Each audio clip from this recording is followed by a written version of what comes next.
Hola,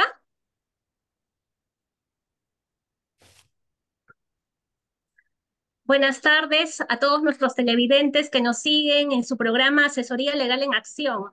Les saluda su conductora María Eugenia y el día de hoy tenemos a un gran invitado, el doctor Joseph Campos, abogado por la Pontificia Universidad Católica del Perú, magíster por la Universidad de Valencia, España, y doctorando en Derecho por la Universidad del Rosario, Argentina. Entonces, vemos pues que el doctor es un académico bastante reconocido, ¿no? También es derecho, es profesor en Derecho Constitucional de diversas universidades y le damos la bienvenida a doctor Joseph Campos. ¿Cómo Much- Muchas está gracias por usted? el cariño y la invitación. Siempre es un placer atender a ustedes y en particular a Ricardo García, que es un gran amigo, ¿no? Gracias, doctor. Y el día de hoy, pues, en esta oportunidad, en el programa nosotros tratamos sobre el derecho constitucional y he visto que usted tiene una larga trayectoria como constitucionalista, ¿no? Y también ha defendido casos emblemáticos, ¿no? Entonces, doctor, yo quisiera saber, ¿no? Su perspectiva, la perspectiva de usted respecto del contexto político, ¿no? De nuestro país y sobre materia constitucional y su relación con este. ¿Qué nos podría decir al respecto, doctor? Bueno, creo que estamos pasando por momentos históricos particulares, ¿no? Creo que hay una crisis del constitucionalismo que se explica en varios contextos, ¿no? Lo decía Ferrayori, lo decía Sartori hace 40 años, y lo dice más recientemente un filósofo surcoreano que se apellida Han. Y el resumen es el siguiente, ¿no? El desarrollo tecnológico ha traído consigo una forma de desarrollar una relación con el conocimiento que ha sufrido el impacto de que gente siente más que piensa. O sea, los nuevos líderes de opinión ya no giran en torno a la política, ya no giran en torno a los intelectuales, ¿no?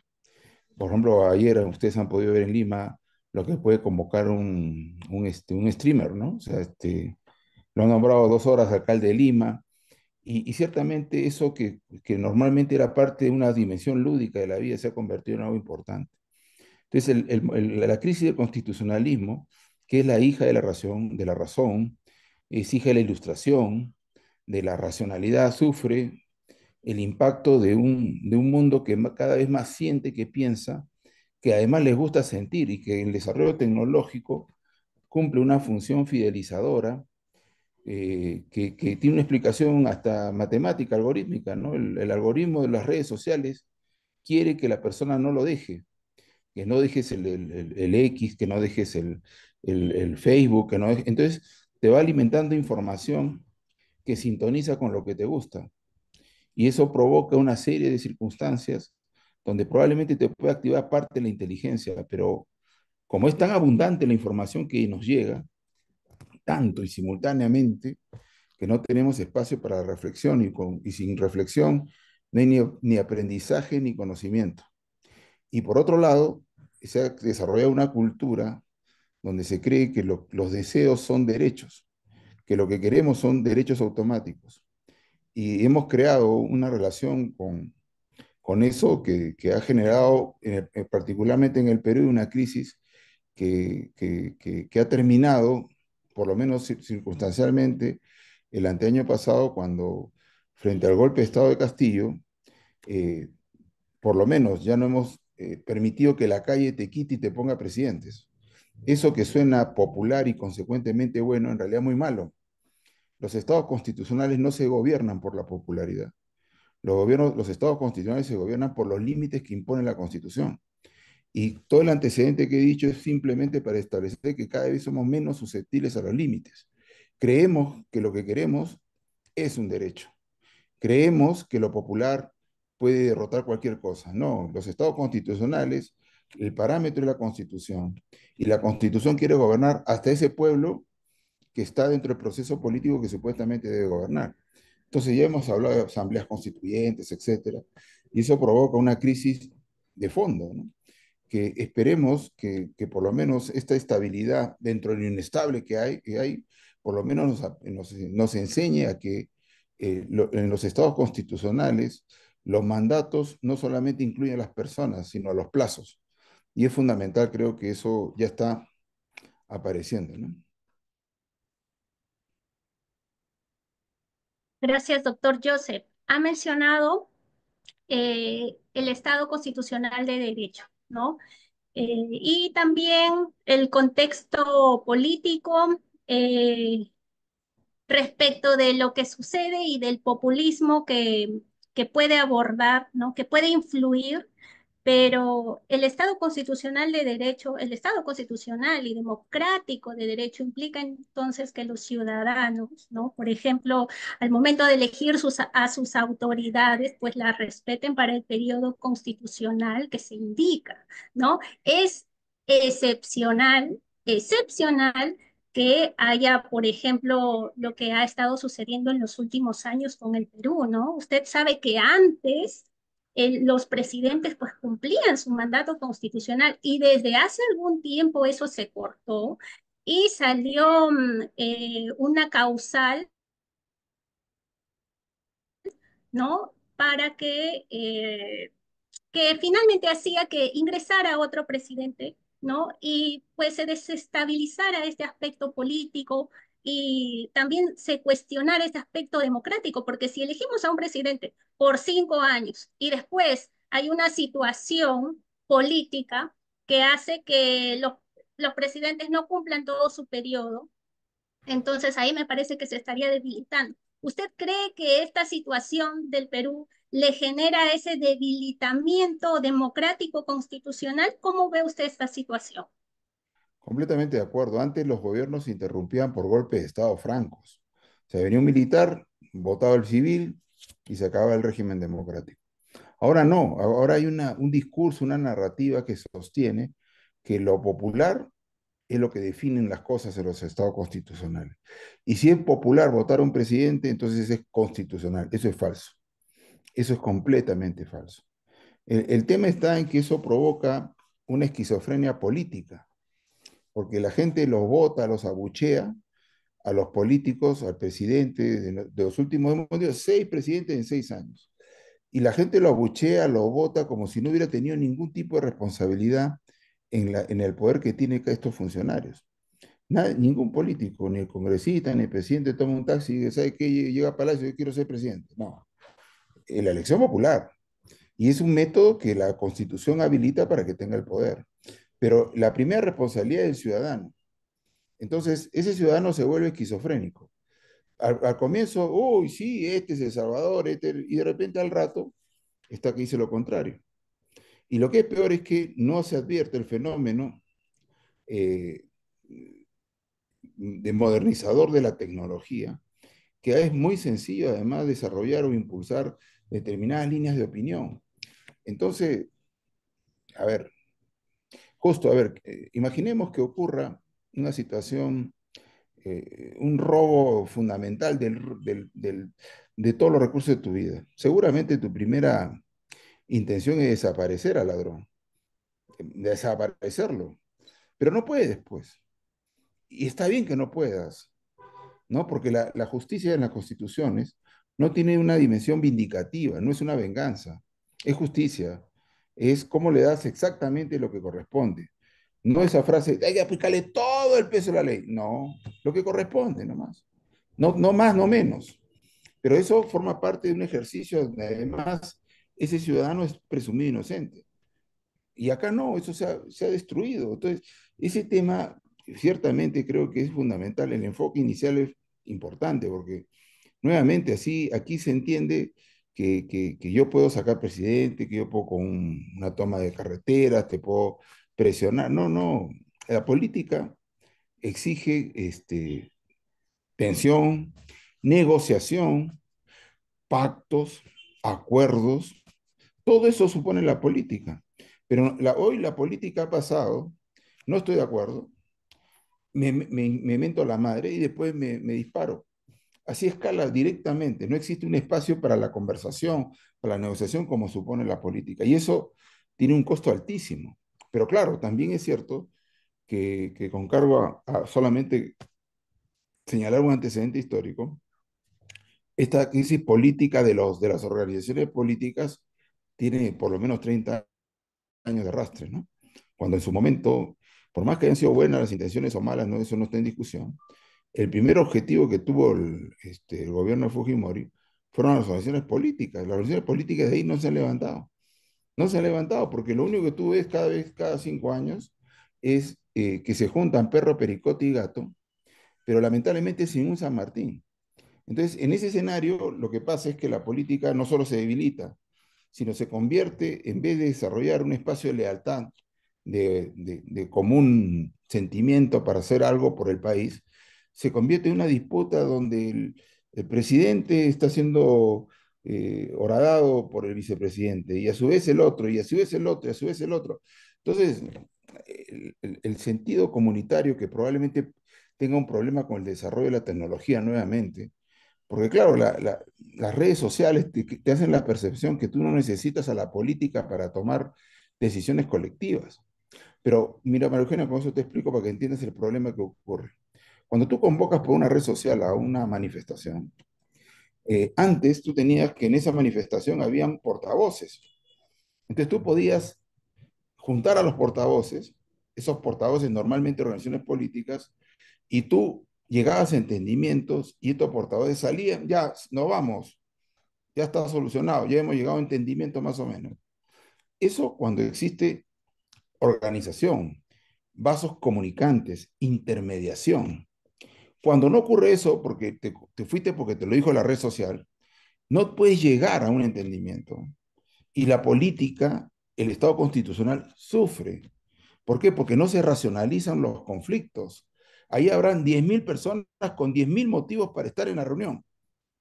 La organización política te racionaliza los conflictos, te minimiza el número de voluntades con las cuales debes conversar y se llegan a acuerdos, se llegan a entendimientos, a pactos, que eso es una mentada de madre en este momento, cuando eso es lo común en la política.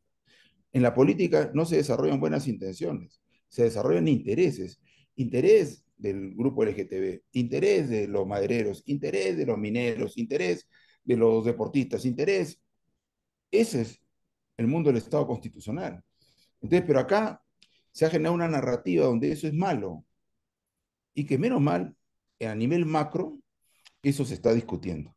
Yo, por ejemplo, veo con mucha atención este conflicto del conservadurismo, Milley, Trump, etcétera, versus los remanentes de este discurso del buenismo político, ¿no? Que cree que pueden desarrollar todo y bueno, de ahí va a salir algo donde la solución va a estar lejos de los extremos. Y bien por eso. De momento estamos viendo una guerra de extremos. Me imagino que en el futuro vamos a ver soluciones, porque la historia, y eso lo decía un historiador el más importante del siglo XX que se llama Arnold Toynbee, la historia se manifiesta cíclica, pero no circular, sino espiralada. Entonces, llegas a puntos más o menos. Hoy estamos viendo uno de las crisis de este estado de bienestar, de este estado de los buenos y los malos, de Marvel, versus un conservadurismo que también, por cierto, hay que saber limitarlo, porque evidentemente estamos viendo una guerra. ¿Qué saldrá de esa guerra? Seguramente habrá que haber un acuerdo negociado, un pacto que culturalmente va a servir al mundo en general, ¿no? Doctor, entiendo su punto de vista porque también usted es un estudioso, ¿no? Un estudioso de las teorías, ¿qué le digo? Tiene bastante bagaje de conocimiento y puede tener este análisis, ¿no? Por ejemplo, lo que habló de los partidos políticos y sus intereses. Los partidos políticos teóricamente pues tienen intereses, ¿no? Y llegan al poder con su gente y llegan al poder con su gente justamente para trabajar con su gente, porque son partidos políticos con intereses y así lo dice la teoría de los partidos políticos, pero claro, como el común denominador de las personas no sabe las teorías, entonces todo eso lo ven mal. lo ven mal y también están juzgando respecto del otro, de los cargos de confianza en el Estado y etcétera, cuando en realidad, por ejemplo, en Estados Unidos, ¿no? El presidente de la República pues tiene que tener a sus asesores y Donald Trump en su anterior gobierno pues tuvo a sus hijos como asesores, Ivanka Trump, que era su hermana, perdón, era su hija, ¿no? Y la Y hermana se de Milei, entiende, la hermana de Milei claro, ahora, la claro, hermana ¿no? de Y Milei. claro, y se entiende que justamente el presidente tiene que estar rodeado de su gente de confianza.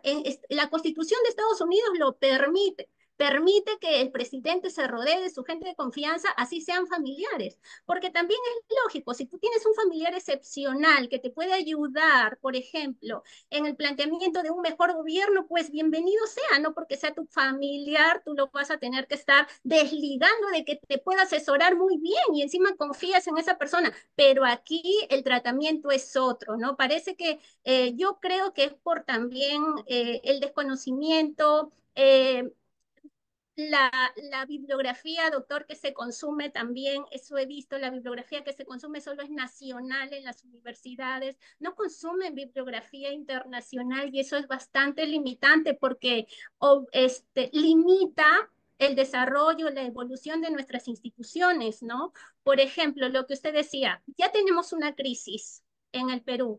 Hay pocos intelectuales que pueden asesorar bien en cómo llevar esta crisis. ¿Cómo es que nosotros podemos afrontar? O sea, ¿cómo es que usted desde su punto de vista constitucionalista eh, daría, por ejemplo, algunas luces como para sobrellevar esto y poder mejorar? Porque a nosotros los peruanos no nos gusta estar viviendo en una zozobra política. Queremos tener nosotros, por lo menos yo me incluyo, yo quiero tener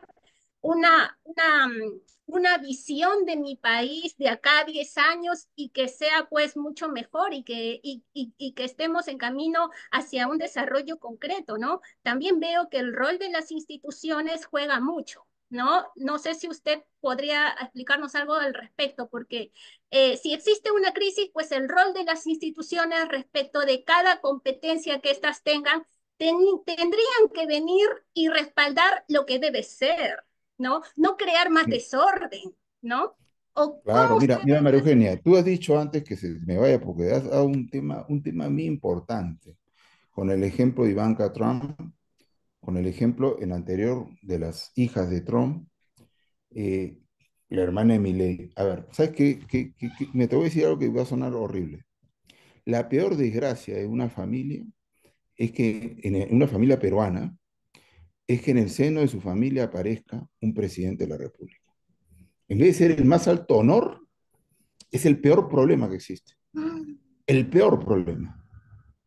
¿Ya? Lo hemos Lo que visto. pasa es que estas legislaciones que tratan de limitar de manera irreflexiva y generalizando sobre el tema este de nepotismo, etcétera, yo sí creo que se debe sancionar a la contratación fraudulenta, aquel que no tiene competencia para algo y lo pones porque es tu hermano. Eso no tengo ninguna duda.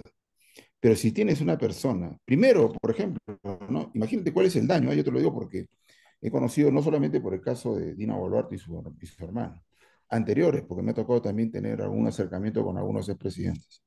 Entonces, el tema es, un expresidente tiene un hermano que tenía una empresa que tenía 20 años construyendo o dando servicios al Estado. En el Ay, momento en sí. que su hermano tuvo la primera magistratura del Perú, fue su desgracia.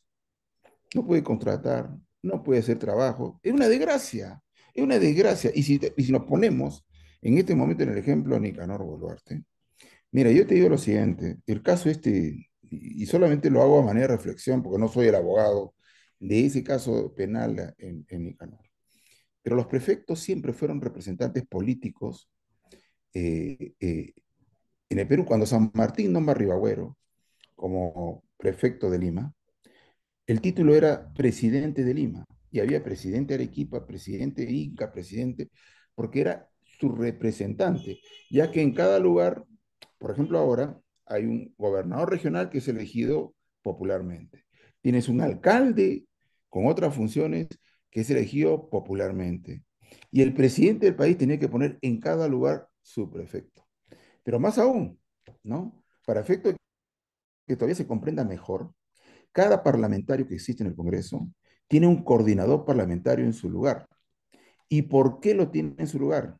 Porque lo que quiere la Constitución es que ese político siga haciendo política, se profesionalice como político. Entonces tú vas a una oficina de un coordinador parlamentario en Loreto y tú vas a encontrar esa oficina pintada con los colores de la organización. Vas a encontrar con la foto del presidente de la organización. En el momento que hay campaña, se pone la campaña. ¿Por qué no lo puede hacer un representante político que además no te imaginas los requisitos que se pone para ser prefecto, casi haber estudiado secundaria? ¿Por qué? Porque es un representante político. Es el momento en que el presidente, que ahora está en Lima y que lo elige todo el Perú, tiene que tener representantes en todo el Perú. Entonces, ¿qué pasa con Dina Boluarte? Me hace entender en 5 minutos. Para ella ser presidenta, tuvo que ser leal a la Constitución, pero a su vez también tuvo que desprenderse de su organización política. Entonces, en el mismo ejemplo que tú has desarrollado y lo has verbalizado, no tiene organización política, entró sola políticamente, en soledad política. ¿Cómo construye esa relación de confianza que antes lo soportaba en el partido? Si el partido la detesta, la odia, hace campaña para votarla, etcétera, con sus hermanos, con sus amigos, y todo eso se sataniza aquí. Es una locura, porque no se comprende. Y hay leyes que nuevamente, porque ha habido de repente la experiencia de un político que pone a su hermano, que no sabe ni sumar ni restar, y lo pone como ingeniero, probablemente ese es un problema. Pero uno no debe legislar desde las patologías. Uno debe legislar positivamente. Uno debe darle la cobertura, como en los Estados Unidos, que además, para que te des cuenta, ¿sabes cómo? ¿Por qué está previsto que sea posible? Porque no está prohibido. Porque no está prohibido. No hay una ley que lo prohíba. Entonces, Trump pone a su hermana, ¿no? Pone a sus hijos. Milei trae a su hermana, porque no tiene organización política, Milei. Ese es el ejemplo que nos pone. Pero claro, hoy ya, oh, el caso de prefectos. Hoy una locura. Pero bueno, eso pasa. Y yo sí creo que ahora directamente a tu pregunta final, es que el tema está en que tenemos un problema en la política. Por un lado, no se entiende que los estados constitucionales se definen políticamente por dos temas. Un tema es que se tienen que respetar los derechos de las personas. Eso no se entiende aquí. Por ejemplo, acá se aplaude al juez carcelero, al fiscal carcelero. Yo te digo lo siguiente, yo no tengo ningún afecto por los Fujimori. Es más, he participado activamente en contra de los 90. Desde joven siempre he tenido ese perfil en contra del tema de Fujimori. Estaba claro que en el 2016 no, no era un delito el aporte a las campañas. Si eso no era delito, ¿cómo se puede desarrollar delitos de lavados de activos, etcétera, si no era delito? Y sin embargo, te han tenido 8 años, 9 años, generando una expectativa que va a ser frustración. Y lo que es peor, como en política cuesta explicar, la gente va a pensar que es un problema del sistema. Y no es un problema del sistema, es de nosotros. Porque a nosotros nos caía bien, a mí nunca, menos mal, pero a nosotros, voy a incluirme en la sociedad peruana, nos caía bien un Domingo Pérez, nos caía bien un Rafael Vela, nos caía bien un Caruancho. ¿Por qué? Porque confundíamos el sentido de justicia con la venganza, porque tendíamos frustraciones, por cierto, de no llevar a la justicia, pero no hay ningún sentenciado importante. ¿Te das cuenta?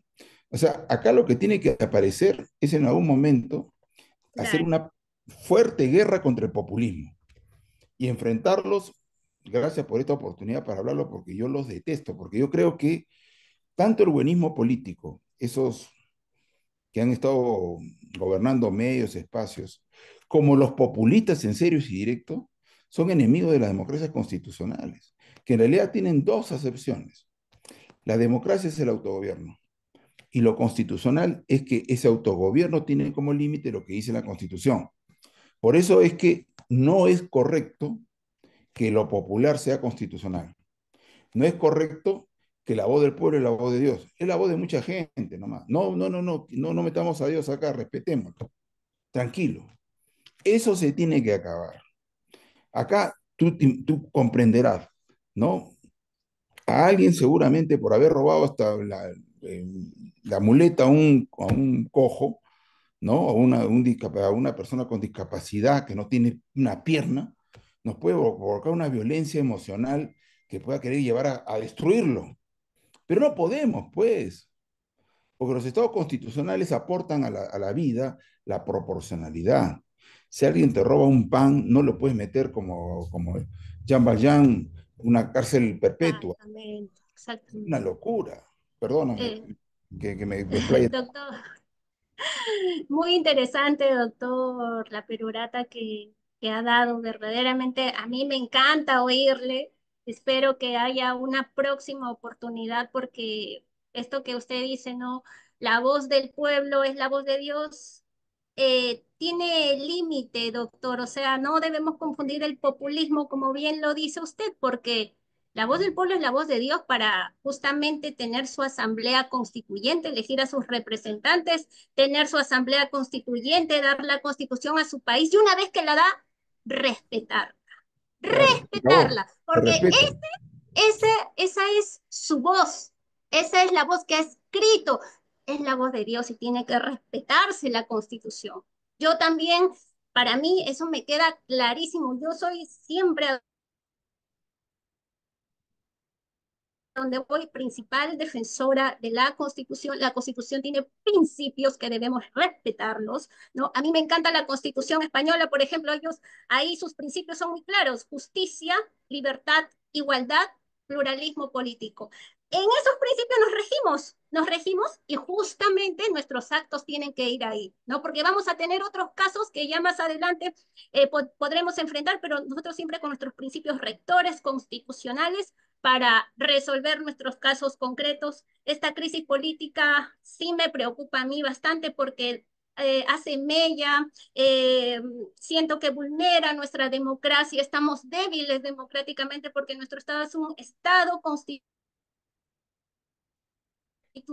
democrático de derecho. Y esa democracia tendríamos que, y las instituciones tendrían que también aportar a que todos pues la protejamos, porque si no, nosotros mismos nos debilitamos democráticamente, políticamente, al final un país a la deriva. Por lo menos yo sufro cuando veo a mi país así, ¿no? A veces pienso que es un caso perdido, a veces digo, no, tengo que irme del país, pero a veces digo, no, pero quiero a mi Perú. ¿Cómo quisiera que las cosas mejoren y que estas situaciones y que más intelectuales, no personas de nivel, se unan a asesorar a los políticos? Lo necesitan bastante. Bueno, doctor, le quiero dar las gracias. Espero tenerlo nuevamente. Sus palabras finales, por favor. Bueno, no, en primer lugar quiero nuevamente agradecerte a ti, a Ricardo, la oportunidad de dar unas palabras, porque ciertamente creo que el problema de la democracia en general pasa porque nuevamente, ¿no? Nos volvemos más emotivos que pensativos. Y en ese escenario creo que no hay espacio para comprender y reconocer al otro, ¿no? Y solamente nos vemos a nosotros mismos. Entonces creo que ese es un momento, creo que hemos vivido severas crisis de políticas, pero menos mal que estamos saliendo siempre. O sea, de verdad creo que el Perú es más grande que los peruanos largamente, largamente. Y ciertamente creo que celebro que siempre aparezcas con esperanzas, María Eugenia. Realmente no hay forma de vivir sin tenerla. Yo creo que Exactamente. este país es fundamental creer que todo puede cambiar y por último eso es lo último que no podemos perder, ¿no? Creo que es fundamental hacer un esfuerzo colectivo, ser enemigo constante y permanente de los populismos, de todos, de izquierda a derecha, porque hay de todos, ¿no? Entonces hay que de alguna manera Muchas gracias, instalarnos doctor. firmemente. Gracias por todo. Muchas gracias, doctor Joseph Campos. Y entonces nos despedimos de este espacio Asesoría Legal en Acción y los esperamos hasta la próxima oportunidad. Nuevamente, gracias, doctor. Nos vemos. Gracias.